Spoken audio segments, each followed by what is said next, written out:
No dia em que quase morreu, Dostoiévski escreveu uma carta ao irmão, Mikhail. Ela não foi longa, não foi dramática, mas carrega um peso e uma lucidez que poucas palavras alcançam. Vamos imaginá-la, não como um documento histórico, mas como uma confissão íntima, quase um sussurro feito à beira do abismo. Querido irmão, hoje estive diante da morte. O pelotão me esperava. A ordem estava prestes a ser dada. E naquele momento em que tudo parecia perdido, senti algo que nunca havia sentido, uma gratidão estranha pela vida. Eu olhei para o céu, tão azul, tão indiferente, e pensei, como é possível que eu tenha desperdiçado tanto tempo? Se eu sair vivo dessa, se me for concedido mais alguns anos, prometo que cada dia será vivido como um milagre. Prometo observar cada folha, cada rosto, cada raio de sol como se fosse a primeira vez. Não preciso de glória, nem de bens. Quero apenas estar vivo, sentir, escrever, amar. Essa carta não é só um registro da experiência mais extrema de Dostoiévski. É o nascimento de sua nova visão de mundo. Ali, na iminência da morte, ele compreendeu algo que passaria a marcar toda a sua obra. A vida só ganha profundidade quando sabemos que ela pode acabar a qualquer instante. A condenação à morte foi suspensa, mas a consciência da morte, essa, nunca o abandonou. E talvez por isso suas personagens sejam tão intensas, tão inquietas, tão urgentes, porque cada uma delas vive como se estivesse prestes a ser julgada. Como se não houvesse tempo para mentiras, para máscaras, para ilusões. A carta termina com um tom quase sereno. A vida está em toda parte. A vida está dentro de nós mesmos. Ela não está fora.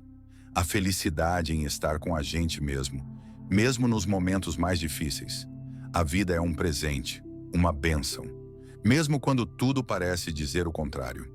E essa talvez seja a herança mais profunda de Dostoiévski. Ele passou pela prisão, pela pobreza, pela doença, pela angústia, mas nunca deixou de afirmar: a vida vale a pena, mesmo imperfeita, mesmo trágica, mesmo absurda. E você, o que faria se soubesse que só tem mais 5 minutos? Conseguiria ver beleza no céu? Na memória de um rosto? Na possibilidade do perdão? Dostoiévski viu. E nos ensinou a ver também. O homem que viu a morte e voltou com perguntas. Você já parou para pensar no que restaria de você se tudo fosse tirado? Se de um dia para o outro você perdesse a liberdade, a estabilidade, os livros, os afetos, até a esperança? É fácil imaginar que isso te quebraria, que tiraria o chão, que transformaria qualquer fé em cinismo. Mas e se esse vazio revelasse o que você realmente é? Foi exatamente nesse abismo que Dostoiévski foi lançado. E foi de lá que ele voltou com ideias que ainda hoje nos desconcertam. Imagine, aos 28 anos, preso por participar de reuniões intelectuais proibidas pelo regime russo, ele é condenado à morte, levado a uma praça, vendado, postado diante do pelotão de fuzilamento. 3, 2, 1... E então, no último segundo, um mensageiro chega a cavalo, um perdão do czar, um teatro sádico, uma encenação planejada para esmagar o espírito. Mas não esmagou, transformou. A partir daí, Dostoiévski se torna outro. Não um revolucionário, não um mártir, mas um observador radical da alma humana, da sua miséria, da sua culpa, do seu desespero e da sua sede por transcendência. O que ele escreve depois disso não são apenas romances. São laboratórios do espírito. São espelhos escuros que nos forçam a encarar o que preferimos ignorar. A crueldade, o orgulho, o medo de viver e de morrer. Esse vídeo é um mergulho nesses espelhos. Vamos percorrer 3 de suas obras mais inquietantes: Notas do Subsolo, Crime e Castigo e Os Irmãos Karamazov. Seguindo um caminho do íntimo ao eterno, da dúvida pessoal ao dilema espiritual. Porque Dostoiévski não oferece consolo, ele oferece consciência. E você está disposto a encarar o subsolo da alma humana? Então respire fundo, porque daqui para frente não tem volta. Qual o sentido da vida? Eu sou um homem doente, um homem mau. É assim que começa Notas do Subsolo, talvez o livro mais inquietante e mais mal compreendido de Dostoiévski. Não é exatamente um romance, é mais um monólogo, uma espécie de desabafo ácido de alguém que desistiu de agradar. O protagonista, conhecido apenas como Homem do Subsolo, é um funcionário aposentado, isolado, ressentido, mas incrivelmente lúcido. Ele fala direto com o leitor, quase cuspindo as palavras, como se quisesse provocar vergonha e desconforto. E ele consegue. Esse homem vive no subterrâneo da sociedade, mas também no subterrâneo da alma. Ele é a voz do orgulho ferido, da consciência exagerada, do homem que pensa demais e por isso paralisa. E o que ele quer dizer, no fundo? Que o ser humano não é um animal racional, que a ideia de que agimos sempre para buscar o nosso bem é uma ilusão. Porque às vezes, mesmo sabendo o que nos faria bem, a gente escolhe o oposto. Sabemos o que é certo e ainda assim sabotamos tudo. Machucamos quem amamos, afundamos nossa própria vida. Por quê? Porque existe algo em nós que odeia a previsibilidade, que se recusa a ser reduzido a fórmulas, que prefere o sofrimento à obediência. Dostoiévski antecipa aqui o que Freud chamaria mais tarde de pulsão de morte. Mas ele vai além. Ele diz que talvez o sofrimento seja o que nos torna humanos. É sofrendo que a consciência desperta. É na dor que a pergunta pelo sentido aparece. Por isso o homem do subsolo zomba das utopias.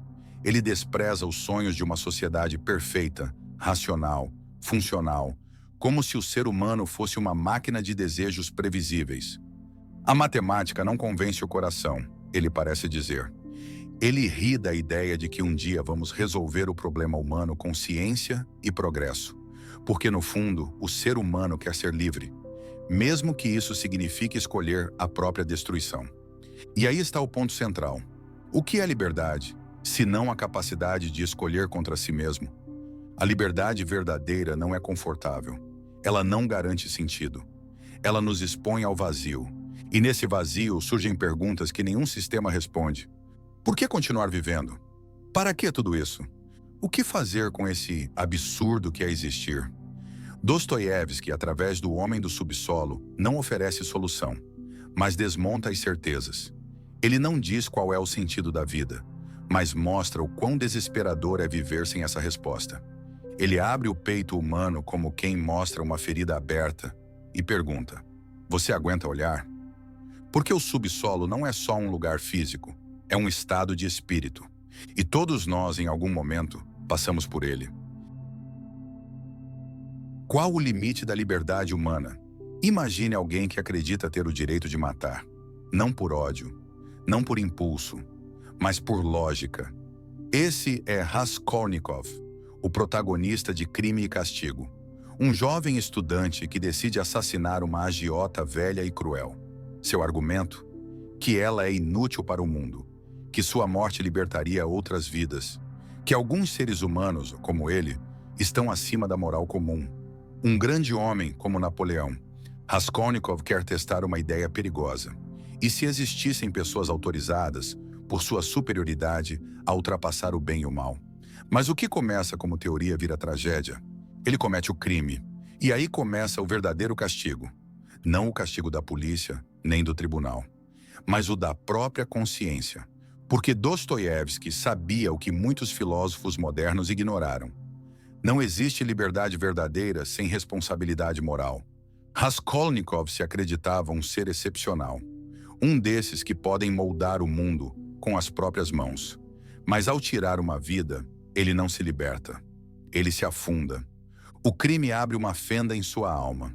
Ele fica febril, paranoico, dividido por dentro. Começa a sonhar com a velha que matou.